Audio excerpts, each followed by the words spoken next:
Let's graph the equation y equals x. To do this, we're going to start with a set of ordered pairs we need to make for x and for y. One of the ways of organizing these can be to start a t-table. We're going to list x and y right here. And we usually choose values for x, then find the corresponding y value. For this equation, if I choose an x value, like 1, the y value, since y is equal to x, will also be 1. If I choose another value, like 2, the y value will be 2. Or I'm picking these at random for x, so like -4. If x is -4, y is -4. This equation is fairly simple since all of the x and y values are identical. Let's graph a few of these. If a first ordered pair was 1, 1, that's the ordered pair that goes over 1 in the x direction, up 1 in the y direction. The next one was 2, 2, so over 2 in the x direction, up 2 in the y direction. The next ordered pair I chose was -4, -4, so back 4 in the x direction, down 4 in the y direction. Now with only 3 ordered pairs, that's enough to graph this line. Let me grab my line tool right here. I can connect these ordered pairs and just go straight on through. I do have to go straight on through in both directions. So let me connect in this direction too, just to make my line go all the way through. Okay. Normally I would use a ruler, but I'm on the computer right here. I can connect all my points like that. Alright, so you can see if I pick any other ordered pair that this line goes through, like this one right here, which is 7, 7, that also should satisfy these conditions. If x is 7, y is 7. So you can see this line right here goes through all the ordered pairs where it's true that y is equal to x. Okay, let's go to the next example. Graph the equation y equals -3/2 x plus 1. I'm going to make another t-table here and list some values for x and y.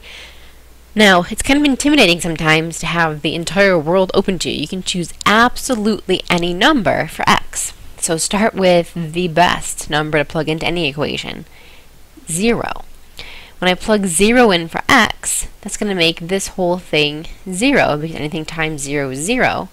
0 plus 1 is 1. So by choosing 0, I give myself an easy way of getting an ordered pair.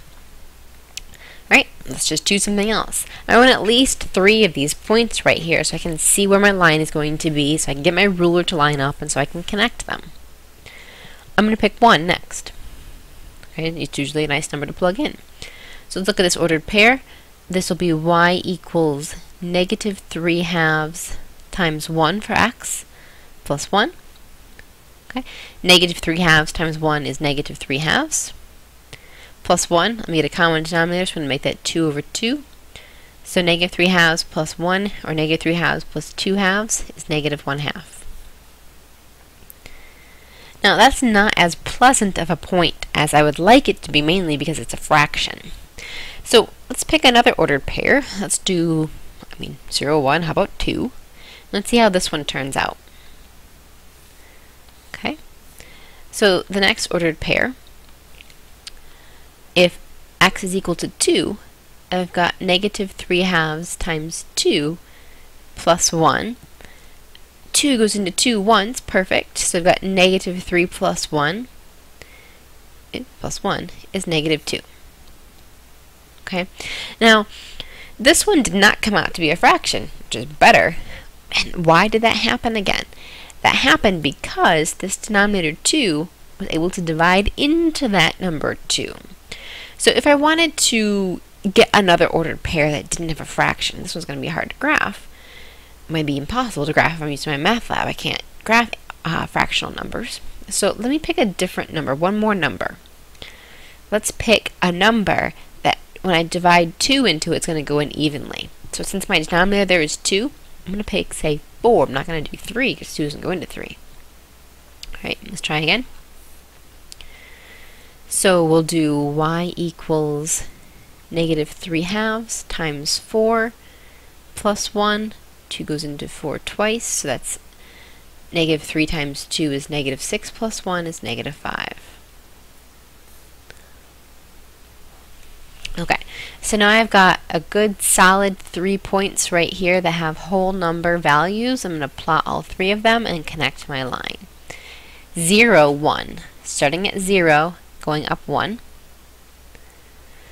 Okay, then I'm going to go over 2 for 2, negative 2, over 2 and down 2. And then over 4 and down 5. Okay, I'm going to connect these. Okay, now I'm feeling kind of sparse here. Like I'm going to connect those, and I can get my line to line up with all that pretty good. But when I go over to this side of the line, I'm like worried I'm not going to get it in the right spot. So maybe I should go get one more point. Let's get a negative one just to round things off. I'm going to choose negative, and again, that 2 needs to go into it. So I'm going to choose like negative 4. So a number that 2 will divide into. Okay? So when you're doing things by hand, it's really good to choose a negative and a positive value. So I've got negative 3/2 times negative 4 plus 1. 2 goes into negative 4, negative 2 times. Negative 2 times negative 3 is 6. 6 plus 1 is 7. This will be 7. So negative 4, 7, right there. And we will connect the rest of the way. Let's look at the next example. Actually, part B right here says select another point on the line and show that that ordered pair satisfies the equation. So let's do that. Let's pick one more ordered pair. Let's go ahead and pick this one. Looks pretty good. It looks like it's going right through that corner right here. So let's try the ordered pair 6, negative 8. So when we plug this ordered pair in, we plug negative 8 in for y, equals negative 3/2 times 6 plus 1. And we're going to see if this is true. So 2 goes into 6 3 times. So right now I've got negative 8 equals negative 3 times 3 is negative 9 plus 1. That looks true. Negative 8 is equal to negative 8. So what we did right here is we verified that this ordered pair that we, just by visually looking at, saw that that went through this, that this line went through that ordered pair. We verified that it actually is true. Okay, let's select another ordered pair that does not lie on the line. Okay, so how about this one? That's one that's not on the line. I mean, I could pick anything over here. Any of these ordered pairs would work, but that one's actually pretty close. Maybe this one right here is also close. Let's pick one of those and verify that it's actually not going to be true. So this ordered pair right here was 5, negative 7. It's not on the line visually, so it should not work. So let's see, negative 7 equals negative 3/2 times the x value of 5 plus 1. So a line, let's see, negative 7 equals negative, this is not going to work because 2 doesn't go into 5, so I better multiply them together. Negative 15/2 plus, let's get a common denominator here, 2/2.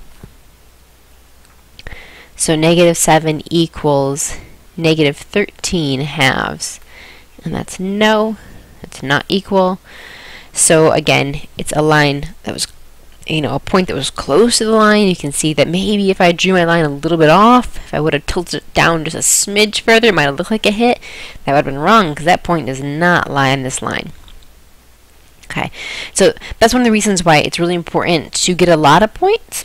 3 is good, 4 is better, I mean as many as you can get on there, and then use a ruler to connect your lines right here. Now the computer will automatically connect to them if you use MyMathLab, or I had to use like a straight line tool right here to try to connect these lines because I can't draw with a ruler.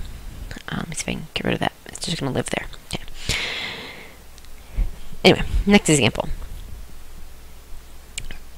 I want to use the graph of this linear equation to solve a problem. So I'm going to start with this equation right here. S equals 2.4n plus 31. That's the equation for this situation. So we're talking about U.S. adults who view college education as essential for success has increased approximately by 2.4 each year. Now, I'm going to use this equation. I need to get a list of ordered pairs, and I was told to use these n values. I always want to start with 0. 0 is a great n or x value. Notice, even though I'm calling it n, that n is acting in the x position here. So it's my x value or my n value. S is acting in the y position, so it's my y value or s value. Okay, so that's always a good choice, because when I plug in 0, I'm going to get 2.4 times 0 plus 31, that's 31. Alright, so the ordered pair right here is 0, 31. Alright, now instead of saying 1, 2, and 3 and so on, they advise us to choose 5 as the next ordered pair. So let me grab a calculator. 1 second, we're going to do 2.4 times 5 plus 31 equals, let's turn it on, I need 2.4 times 5 plus 31 is 43. So the next ordered pair is 5, 43. Go for 10. 2.4 times 10 plus 31, that's 24, plus 31 is 55. So 10, 55. Next ordered pair, we're going to do 15 and then 20. So let me get those values real quick. So for 15, it's 67, and for 20, it's 79. So on the next page, I've gone ahead and copied all those ordered pairs down. So we have 0, 31, 5, 43, 10, 55, 15, 67, and 20, 79. Now, a scale of 1, 2, 3, 4 is not going to be appropriate for this graph. Nothing will fit. So I need to pick a scale right here. For my n, which is my x, I'm going to choose by 5, since these all go up by 5. And for my s, or y, I need to choose probably 10, so that these go up 10, 20, 30, 40, 50, 60, 70, and so on. I'll be able to get all of these in here. So let me go ahead and label those. Now let's plot our ordered pairs. The first one is 0, 31, so just a hair above 30. Then 5, 43. Okay, not quite halfway in between. 10, 55. That should be halfway between 50 and 60. 15, 67. Just over halfway to 70 there, from 60 to 70. And then 15, oh, just did 15, sorry. The next one was 20 and 79, almost to 80. Okay, let's grab a line and connect these. Looks pretty good, and back the other way. There we go. So this is our line. Okay. Now, I can use this line to answer a few questions about this graph. For example, if I use the graph, which is the line, so when I see graph, it's talking about the line. Use the graph to estimate what the percentage of U.S. adults who will view college as essential in 2018. Okay, so let me go back to the other page. Think about 2018. N is years since 2000, so that is talking about an N value of 18. Okay, so when N is 18, we're looking at 15 to 20, closer to 20, we're looking at something about like this. And what kind of X value, or I'm sorry, that's my 18 is my X value, what kind of Y value will that have? It looks like approximately 75. Okay, so about 75% of U.S. adults will view college as essential in 2018. And our last one, this is 2018 again. Use the formula to project when U.S. adults will view college as successful in 2018. The difference here is that this one is asking us to use the formula. So we're going to check our answer here. So let me copy that formula down. Okay, so with the formula, 2.4 times n, which is 18, plus 31, comes out to 74.2%. So I can see how accurate my graph was. Actually very good for having a scale that was 5 and 10 units large. So I was able to make a prediction based off of my graph. Because I had an equation, I was able to make a prediction off of my formula as well. Compare the two.